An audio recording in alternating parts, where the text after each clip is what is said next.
So I'm doing one of these tube repair jobs, and I thought it'd be kind of interesting to show you guys here on Welder Skills the tack feature on this MagicWave. It's a little different, but I thought why not show it off so you can see what it can do.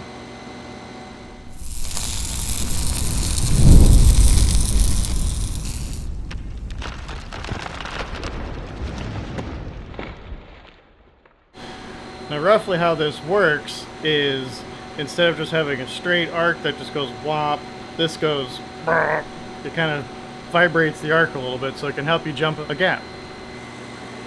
Basically how this works is you go into the menu, you come down one, and you have the tacking feature right there.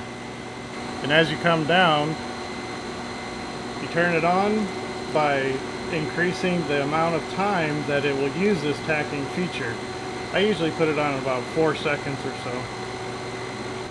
And for a job like these tubes, my fit up is usually pretty rough on these because I've got basically a garbage saw I'm using to cut these. So using the tack feature really kind of helps with getting that little bit of a gap from a mismatched cut to jump together on a fuse. So it's pretty handy.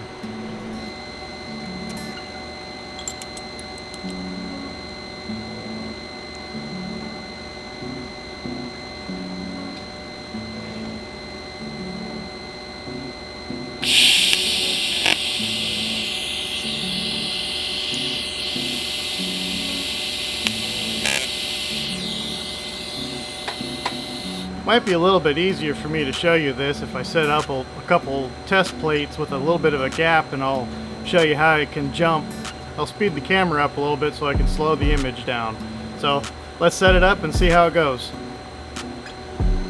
Here I've got a couple plates set up with a little bit of a gap, and as soon as you strike the arc, it pulses on its own and it kind of makes this weird sound.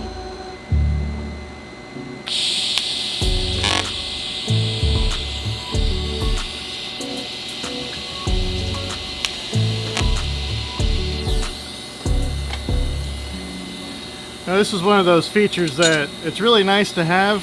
Don't use it very often, but when you do need it, it's there.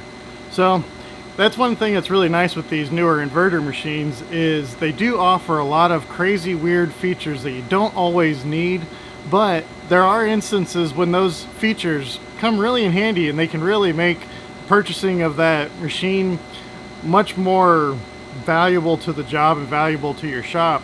And it can speed up your process quite a bit because with this tack feature where it can jump a little bit of a gap instead of blowing a huge hole, and you don't have to fill that hole anymore. Now, sometimes do you still blow a hole even with the tack feature on?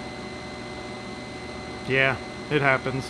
And sometimes it's inevitable, and to be honest with you, the best option that I could do would be to buy a better saw to get a better cut on these. Something a little bit more square, something I can trust a little bit more.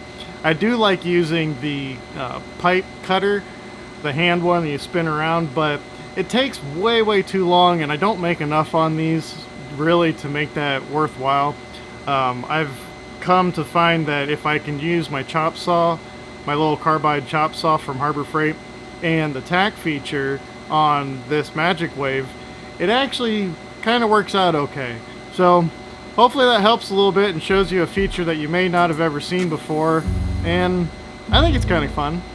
So we'll catch you on the next one.